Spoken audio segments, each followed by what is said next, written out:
Hello बच्चों, मैं आप सभी का स्वागत करती हूँ हमारी आज की कक्षा में। आज की कक्षा में हम कक्षा 9 की हिंदी पाठ्य पुस्तक क्षितिज से मैं आपके लिए लाई हूँ एक कविता जिसका नाम है कैदी और कोकिला और जिसके रचयिता हैं माखनलाल चतुर्वेदी जी।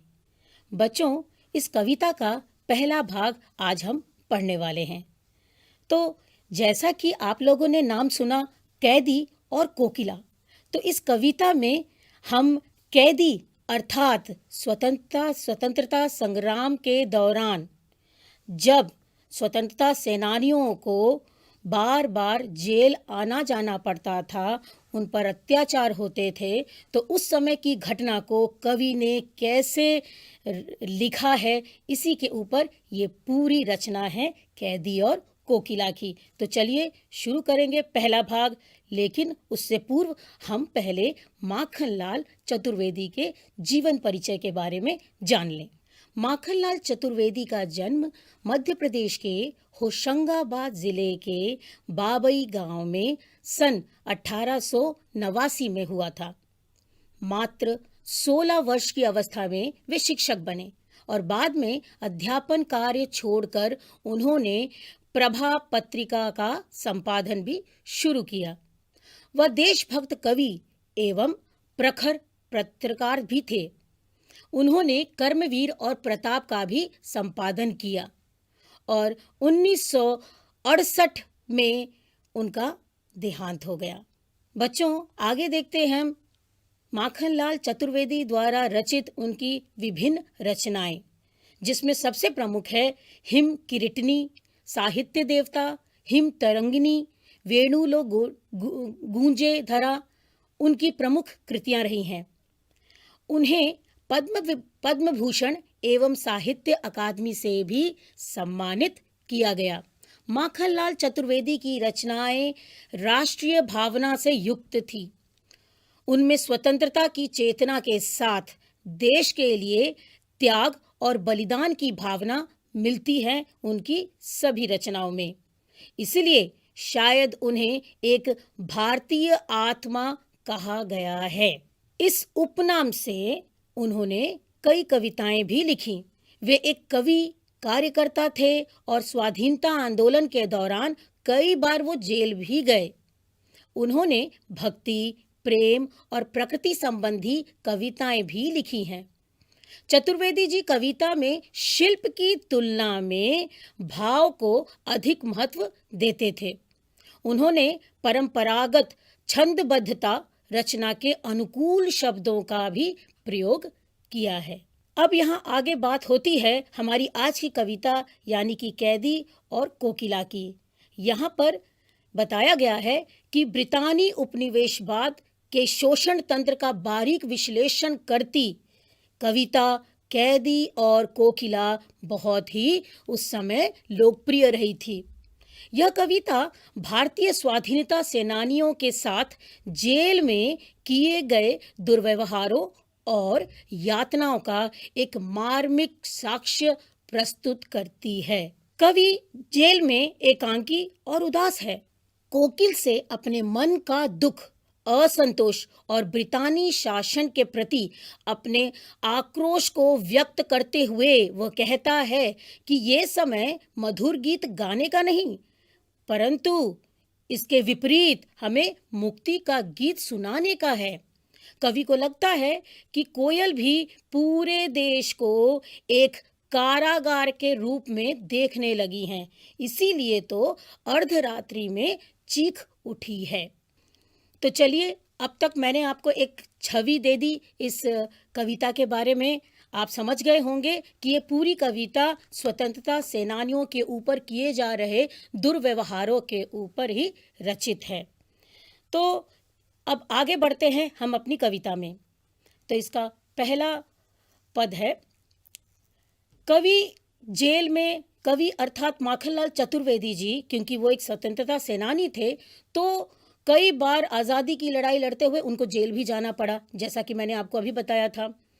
तो इससे क्या हुआ कि जब वो जेल गए तब जाके उन्हें ये अनुमान हुआ कि किस प्रकार से कैदियों पर अत्याचार किया जाता था। अब पूरे दिन, पूरे समय, इस लंबी अवधि यानी जो कभी समाप्त ही ना हो, आखिर यह शोषण कब खत्म होगा इसका कोई अंदाजा नहीं था।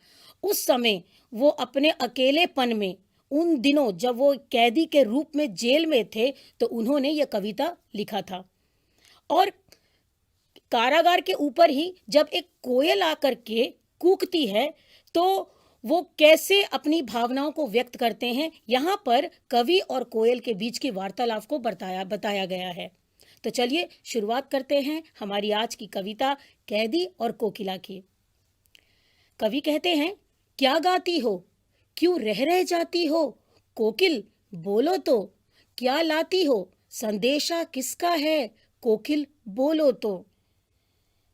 यहाँ पर कवि कोकिल अर्थात कोयल से ये कह रहे हैं कि इतनी रात को तुम यहाँ पर क्या संदेशा लेकर आई हो, आखिर तुम क्यों कूक रही हो, क्यों गा रही हो, क्या गा रही हो, और गाते गाते क्यों रुक जा रही हो, कोकिल हमें बताओ।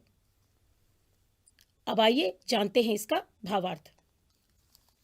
यहाँ पर माखनलाल चतुर्वेदी ने कोयल के माध्यम से जेल में बंद स्वतंत्रता सेनानियों की मनोवृत्ति का मर्मस्पर्शी चित्रण किया है। कैदी कोयल से पूछता है कि वो क्या गाती है और बीच बीच में चुप क्यों हो जाती है। कैदी ये भी जानना चाहता है कि कोयल किसका संदेशा लेकर आई है, वो किसके लिए संदेशा लाई है, और वो कौन सा संदेश है जो वो कैदी को यानी कि कवि को बताना चाहती है। आगे बढ़ते हैं। ऊंची काली दीवारों के घेरे में, डाकू चोरों बटमारों के डेरे में, जीने को देते नहीं पेट भर खाना, मरने भी देते नहीं तड़प रह जाना। तो बच्चों, क्योंकि कवि जो है वो एक कैदी के रूप में जेल में है, तो वहां पर क्या है, वहां पर जेल, आपने देखा होगा जेल के आसपास ऊंची ऊंची दीवारें रहती हैं, है ना, उनका घेरा रहता है। और कवि क्योंकि स्वतंत्रता सेनानी थे, लेकिन उन्होंने ये बताया है कि किस प्रकार से अंग्रेजी शासन ने उन्हें बाकी लोगों के साथ, यानी उनकी तो तुलना ही नहीं की जा सकती, लेकिन स्वतंत्रता सेनानियों को अंग्रेजी सरकार ने डाकू चोरों और बटमारों का अर्थ होता है जो रास्ते में यात्रियों को लूट लेते हैं, तो ऐसे चोर उचक्कों के साथ उनको रख दिया गया है। और जीने भी नहीं देते, क्योंकि आपको पता है जीने के लिए भोजन अति आवश्यक है, जो कि कैदियों को नहीं दिया जाता था, अर्थात अल्प मात्रा में दिया जाता था, जिससे वो सिर्फ जी सके। उन्हें भरपेट खाना नहीं दिया जाता था और मरने के लिए ऐसे ही छोड़ दिया जाता था। ठीक है, अब चलिए इसका पूर्ण रूप से भावार्थ जान ले। कवि जेल के अंदर होने वाले अत्याचार एवं दयनीय स्थिति का वर्णन करते हुए कहता है कि उन्हें जेल के अंदर अंधकार में काली और ऊंची दीवारों के बीच किसके साथ रखा है, डाकू चोरों और उचक्कों के साथ रहना पड़ रहा है। और जेल में उन्हें भरपेट भोजन भी नहीं दिया जाता, और ना ही जीने दिया जाता है, और ना ही उन्हें मरने दिया जाता है। तो आप समझ पा रहे होंगे कि इन सब रचयिता पंक्ति में कवि ने कैसे उस समय कैदियों पर जो दुर्व्यवहार हो रहे थे उसके बारे में एक छोटी सी झलक हमारे सामने प्रस्तुत करने की कोशिश की है। चलिए आगे बढ़ते हैं। जीवन पर अब दिन रात कड़ा पहरा है, शासन है या तम का प्रभाव गहरा है, हिमकर निराश कर चला रात भी काली, इस समय कालिमा मैं जगी क्यों आली। अर्थात यहाँ पर कवि कह रहे हैं कि हमारी जिंदगी पर यानी कैदियों के ऊपर ब्रितानी शासन का यानी अंग्रेजों का क्या है, बहुत ही कड़ा पहरा लगा हुआ है। ठीक है। और ये जो रात है हमारे जीवन में अंधकार रूपी जो ये रात है, अंधकार रूपी, अंधकार निराशा का प्रतीक होता है। तो निराशा रूपी जो अंधकार है ये उन्हें खाए जा रही है और उसका गहरापन और गहराता जा रहा है जैसे जैसे समय बीत रहा है। तो कवि कह रहे हैं कि हिमकर निराश कर चला रात भी काली, यानी जैसे जैसे रात बढ़ रही है हमारी निराशा भी उतनी ही तेजी से बढ़ रही है। यानी निराशा में चंद्रमा रूपी कोई किरण की झलकी नहीं दिखाई दे रही है। यानी किसी भी आशा की उम्मीद करना बेकार है। और इतनी रात में कवि कोकिल से अर्थात कोयल से ये पूछते हैं कि इस समय काली माँ मैं जगी क्यों आली। यानी कि इतनी रात में अक्सर देखा गया है कि कोकिल जो होती है वो दिन में अपना मधुर गीत गाती है, परंतु यहाँ पर जो दृश्य है वो बिल्कुल विपरीत है। यहाँ पर कोकिल रात के समय कूक रही है। तो इसीलिए कवि यहाँ पे पूछ रहे हैं कि इस समय काली माँ मई जगी क्यों आली, कि इस रात के अंधकार में तुम कौन सा गीत सुनाने यहाँ पर आ गई हो ऐ सखी। आइए इसका भावार्थ देखें। कवि कहता है कि उनके ऊपर रात दिन कड़ा पहरा रहता है। अंग्रेजी शासन की क्रूरता के कारण अंधकार रूपी निराशा ही फैली हुई है। ऐसा लगता है जैसे शासन नहीं बल्कि अंधेरे का प्रभाव पड़ा हुआ है और रात इतनी बीत चुकी है कि अब चांद भी निराश होकर जा चुका है। ऐसे में कवि को आश्चर्य होता है। वो कहता है कि हे सखी, सखी अर्थात कोयल, हे सखी तुम इतनी रात में भला क्यों जगी हो। यहाँ तो चंद्रमा भी रात का अंधेरा करके जा चुकी है, तो तुम क्यों यहाँ पर बैठी हो और गीत सुना रही हो। आगे कवि लिखते हैं, क्यों हुक पड़ी वेदना बोझ वाली सी, कोकिल बोलो तो क्या लुटा मृदुल वैभव की रखवाली सी, कोकिल बोलो तो। कितनी सुंदरता के साथ यहाँ पर हर चीज को अंकित किया गया है। यहाँ बताया गया है क्यों हुक पड़ी। हुक का अर्थ होता है वेदना अर्थात पीड़ा।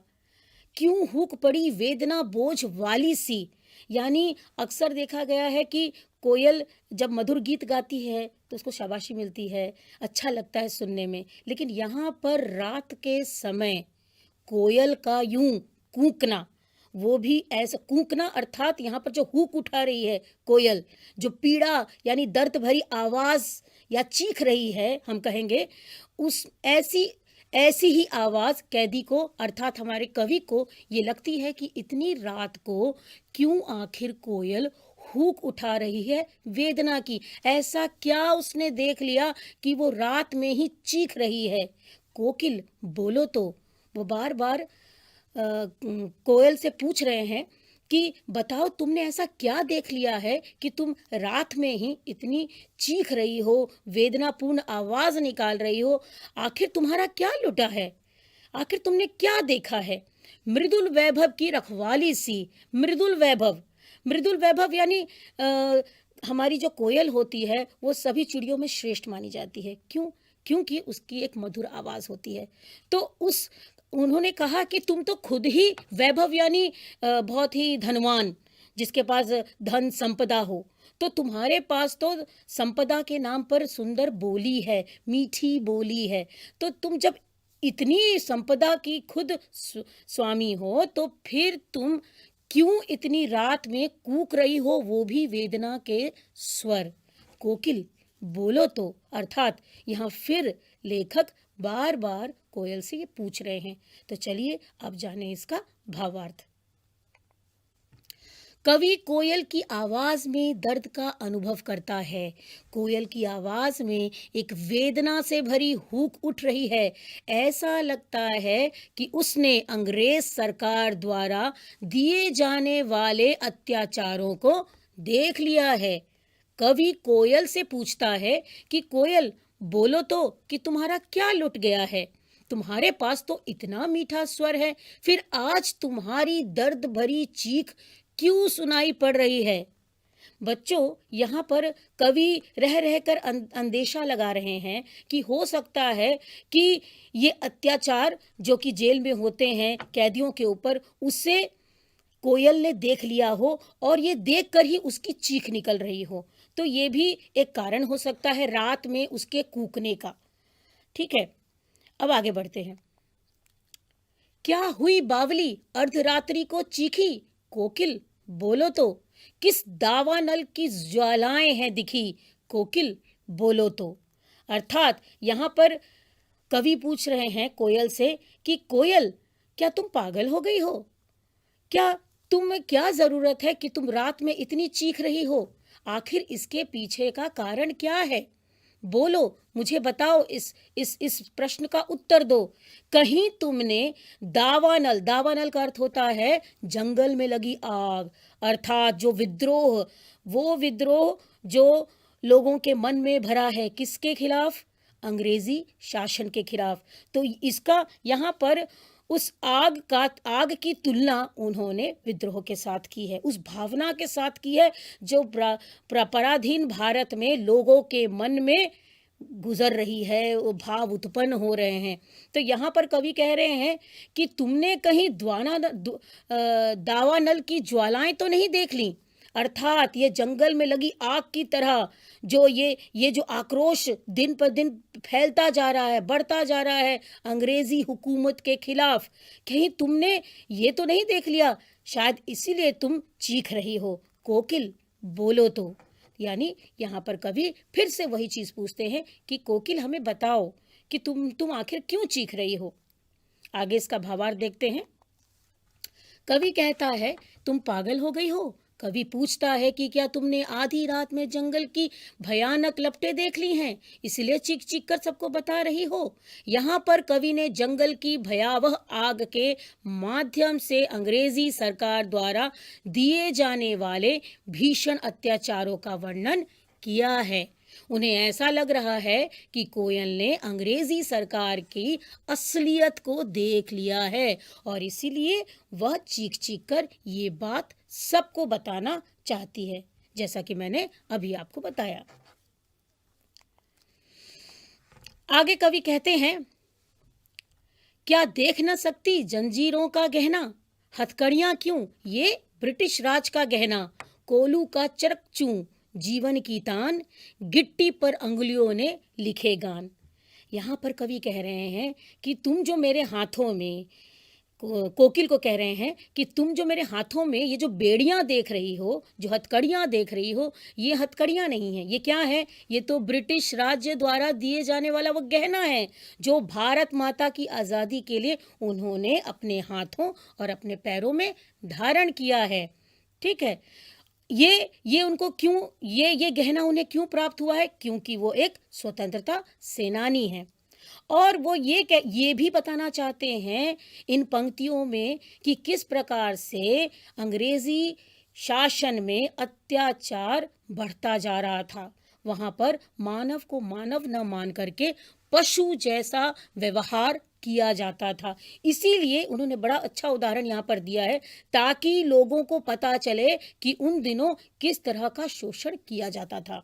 उन्होंने कहा है, कोल्हू का चरकचू, अर्थात कोल्हू एक चरसा होता है। चरसा वहाँ पर पशुओं को यानी बैलों को बांध देते थे और वो गोल गोल घूमता था। अब यहाँ पर कवि ने ये दर्शाने की कोशिश की है कि किस प्रकार से उन्हें उन जैसे लोगों को अर्थात कैदियों को पशुओं के जैसा व्यवहार करते थे, उनको बांध देते थे और जो आवाज़ आती थी वो घूमने में, चरसा में, तो वही उनके जीवन की तान है। और कैदियों से और क्या काम कराया जाता है जेलों में या तो पत्थर तोड़वाए जाते हैं, तो जब बड़े पत्थरों को तोड़ देते हैं तो छोटे छोटे पत्थर बन जाते हैं जिन्हें गिट्टी भी कहा जाता है। तो वो हाथ जो रात दिन जो अंग्रेजी शासन का जुल्म सह रहा है, उन हाथों से जब वो गिट्टियां तोड़ते हैं तो उन्हीं हाथों से वो अपनी स्वतंत्रता के गीत गाते हैं। तो ये भावना के जेल में रहते हुए माखनलाल चतुर्वेदी ने उस समय लिखी थी। आगे इसका भावार्थ हम एक बार जान लेते हैं। कवि कोयल से कहता है कि क्या तुम हमें इस तरह जंजीरों में नहीं देख सकती हो, जो इस तरह चीख पड़ी हो। अरे ये बेड़ियां और हथकड़ियां तो अंग्रेजी सरकार द्वारा हमें दिया गया क्या है, गहना है। कोल्हू चलने से जो चरकचू की आवाज आती है, वही कैदी के जीवन का क्या बन जाती है, संगीत बन जाती है। और दिन भर पत्थर तोड़ते हुए हम उन पत्थरों पर अपनी उंगलियों से भारत की स्वतंत्रता के गीत लिखते हैं। तभी तो मैंने आपको कहा कि ये कविता जेल में रहते हुए उन्होंने स्वयं रचा था। अब आगे पढ़ते हैं। हूं मोट खींचता लगा पेट पर जुआ, खाली करता हूं ब्रिटिश अकड़ का कुआं। दिन में करुणा क्यों जगे रुलाने वाली, इसीलिए तो रात में गजब ढा रही आली। आली अर्थात सखी। यहाँ पर मोट का अर्थ बताया गया है, एक तरह का चरसा होता है, जो चमड़े का डोल होता है, जिसको कुएं में आदि इसके साथ पानी निकालने के लिए प्रयोग में लाया जाता था। और जुआ का अर्थ होता है बैलों के कंधे पर रखी जाने वाली लकड़ी। अर्थात इसमें भी, इन पंक्तियों में भी कवि ने अत्याचारों की जो सीमा है कैसे पार कराते थे अंग्रेजी शासन, इसके बारे में पूरा वर्णन किया है। देखिए इन पंक्तियों में क्या लिखा है। उन्होंने अब हमको बताया कि किस प्रकार से जो कुआं होता था, पानी का कुआं, तो उसमें ना एक चमड़े की डोल बनी होती थी। तो उसको बार बार खींचने के लिए वो क्या करते थे, कैदियों का प्रयोग करते थे। कैदियों के पेट पे उसके रस्सी को बांध दिया जाता था, जिससे बार बार उसे उस डोल से पानी निकालना पड़ता था। तो कितना पारिश्रमिक, कितनी मेहनत, यानी ये बताने की चेष्टा की जा रही है कि यहाँ पर जो लेखक हैं, जो स्वतंत्रता सेनानी हैं, वो कभी भी इन अत्याचारों के सामने घुटने नहीं टेक सकते, चाहे अंग्रेजी शासक कितना भी अत्याचार कर ले। इसीलिए वो कह रहे हैं कि तुम हम पे कितने भी अत्याचार करो, भले ही हमें मोट खींचने के लिए लगा दो, पेट पे जुआ बांध दो, या फिर हम कुछ भी कर दो, लेकिन तुम्हारी अकड़ का कुआं हम खाली करके रहेंगे। ठीक है। तो यहाँ पर आगे उन्होंने बताया है कि दिन में करुणा क्यों जगे रुलाने वाली, इसलिए रो रात में गजब ढा रही हो आली। तो दिन में हम अपने आप को बहुत मजबूत करते हैं। यहाँ पर कैदी जो होते हैं दिन भर अत्याचार सहते थे और अपने आप को मजबूत ये दिखाने की कोशिश करते थे कि नहीं, तुम कितने भी अत्याचार कर लो, हम कहीं भी झुकने वाले नहीं हैं। तो यहाँ पर कवि कह रहे हैं कि रात में हम अपनी अपनी कोठरियों में बंद हो जाते थे, लेकिन तुम्हारी कूक भरी आवाज, वेदना वाली जो आवाज है, वो सुन करके मैं व्याकुल हो रहा हूं, मैं चिंतित हो रहा हूं कि आखिर तुम क्यों कूक रही हो, तुम क्यों चीख रही हो। चलिए एक बार संपूर्ण भावार्थ इसका जाने। कवि कोयल से कहता है कि पेट पर जुआ बांधकर मोट खींचकर वह अंग्रेजों की अकड़ का कुआं खाली कर रहा है। दिन में हमारे प्रति करुणा न जागे, ताकि हम अंग्रेज सरकार के प्रति कमजोर न हो जाएं, इसलिए रात को कूक कर गजब ढा रही हो। ये कहना कवि का है और वे कह रहे हैं कि आखिर तुम रात में क्यों कूक रही हो। तो बच्चों, अब हम बढ़ते हैं अपने प्रश्न उत्तर की तरफ, लेकिन उससे पूर्व मैं ये उम्मीद करती हूँ कि आप लोगों को अब तक पढ़ाई जाने वाली सारी पंक्तियाँ समझ में आ गई होंगी। अब चलें हम अपने प्रश्न उत्तर की तरफ। पहला प्रश्न, जो पंक्तियां हमने पढ़ी हैं उससे संबंधित ये प्रश्न है। उम्मीद करती हूँ कि आप भी उत्तर दे पाएंगे मेरे साथ साथ। तो चलिए देखें। पहला प्रश्न है, कोयल की कूक सुनकर कवि की क्या प्रतिक्रिया थी। यानी जब वो कैदी के रूप में जेल में थे और उन्हें रात में वो आवाज सुनाई दी कोकिल की, तो उनकी प्रतिक्रिया कैसी थी, उन्होंने कैसा अनुभव किया। तो इसका उत्तर होगा, कोयल की कूक सुनकर कवि को ऐसा लगता है जैसे कोयल उनके लिए कोई गुप्त संदेशा लेकर आई है, और संदेशा शायद इतना महत्वपूर्ण था कि वह सुबह तक का इंतजार नहीं कर सकी और वो रात में ही संदेशा देने के लिए कवि के पास पहुंच जाती है। अब देखते हैं दूसरा प्रश्न। अर्धरात्रि में कोयल की चीख से कवि को क्या अंदेशा होता है, क्या अनुमान लगाते हैं कवि। कि क्यों ये रात में चीखी। हमने जैसा अभी पंक्तियों में पढ़ा है, आपको इसका उत्तर थोड़ा आभास हो चुका होगा कि क्यों कोकिल रात में कूक रही थी। उसने क्या ऐसा देखा समझा कि वो रात में चीखने लगी वेदना के स्वर। तो चलिए उत्तर देखते हैं। अर्धरात्रि में कोयल की चीखने से कवि को अनेकों अंदेशे होते हैं। जैसे उन्हें लगता है कि कोयल कहीं पागल तो नहीं हो गई है, या शायद वो किसी कष्ट में होगी, या हो सकता है कि वो कोई संदेशा लेकर आई हो, या ये भी हो सकता है कि क्रांतिकारियों के दुख से वो द्रवित हो गई होगी या विचलित हो गई होगी, और उनके यानी कैदियों की पर जो हो रहे अत्याचार हैं उन्हें देख करके वह चीख पड़ी होगी। तो ये सारी संभावनाएं हो सकती थी। अगला प्रश्न, हथकड़ियों को गहना क्यों कहा गया है? यहाँ पर जब हमने अभी पाठ में जो पढ़ा कि कवि कह रहे हैं कि मैंने हाथों में बेड़ियां नहीं पहन रखी हैं, मैंने क्या पहन रखा है? मैंने तो ब्रिटिश शासन द्वारा दिया गया गहना पहना है। तो यही प्रश्न यहाँ पे पूछा गया है कि हथकड़ियों को गहना क्यों कहा गया है। उत्तर देखते हैं। कवि को स्वतंत्रता संग्राम में भाग लेने के कारण अंग्रेजी सरकार ने हथकड़ियां पहनाई हैं, जो उनके लिए एक गौरव की बात है।